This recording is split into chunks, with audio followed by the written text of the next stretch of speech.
नमस्ते, तुम्हा सर्वांचं खूप खूप स्वागत आहे माझ्या यूट्यूब चॅनलमध्ये। आज मी पुन्हा एकदा नवीन व्हिडिओसोबत तुमच्यासमोर आलेले आहे आणि आज मी वेगळं काय असं दाखवणार आहे। तर या ठिकाणी आम्ही आमच्या रोजच्या रूटीनमध्ये झिरो ऑइलचा वापर करतोय। म्हणजेच काय, थोडक्यात कोणत्याही प्रकारचं तेल न वापरता भाजी बनवतोय। कोणतीही भाजी असो, आम्ही आता रेग्युलरली मी आणि माझे मिस्टर झिरो ऑइलचा वापर करतोय। त्यामुळे प्रत्येक जेवणात आम्ही जी भाजी बनवतो तीच मी तुमच्यासमोर दाखवणार आहे। आणि याचे बेनिफिट्स काय आहेत नक्की, तर झिरो ऑइल कुकिंग म्हणजे अगदी कमीत कमी तेलाचा वापर करून अन्न शिजवणे होय।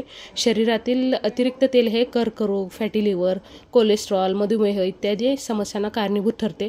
त्यामुळे जितकं शक्य होईल तितकं आपण हे स्वतःच्या आहारातून कंट्रोल करण्याचा प्रयत्न करू।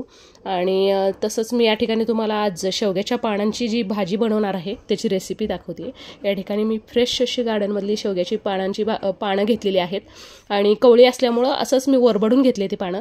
थोडेफार काड्या राहिलेल्या आहेत आणि ते शिजल्यानंतर ॲटोमॅटिकली काड्या वेगळ्या होतात, त्यामुळे मी तसंच घेतले कवळी भाजी असल्यामुळे।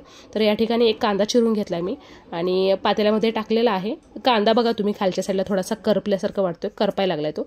थोडंसं याच्यामध्ये मीठ टाकलं की मग त्याला पाणी सुटतं कांद्याला, त्यामुळं तो कांदा चांगला भाजला जातो। तर मी या ठिकाणी थोडंसं मीठ टाकून घेते त्या कांद्यामध्ये आणि मिक्सरच्या भांड्यामध्ये मी लसूण आणि हिरवी मिरची बारीक वाटून घेतलेली आहे। आता हा चांगला परतून घेणार आहे, शिजवून घेणार आहे थोडक्यात कांदा। मुळात आम्हा दोघांना ॲसिडिटीचा सुद्धा खूप त्रास होतोय, त्यामुळे सुद्धा आम्ही तेलाचा खूप कमी वापर केलेला आहे। कमी म्हणजे आता जवळपास 1 महिना झालेला आहे आम्ही तेल वापरतच नाही आहे आमच्या भाजीला। आणि याच्यासोबत आम्ही भाकरी करते मी प्रत्येक वेळी, म्हणजे सकाळी आणि संध्याकाळी। म्हणजे आमच्या दोघांचा डाएट हा वेगळा असतो आणि मुलांसाठी मी चपात्या बनवते, कारण त्यांना भाकरी आवडत नाही लहान मुलांना।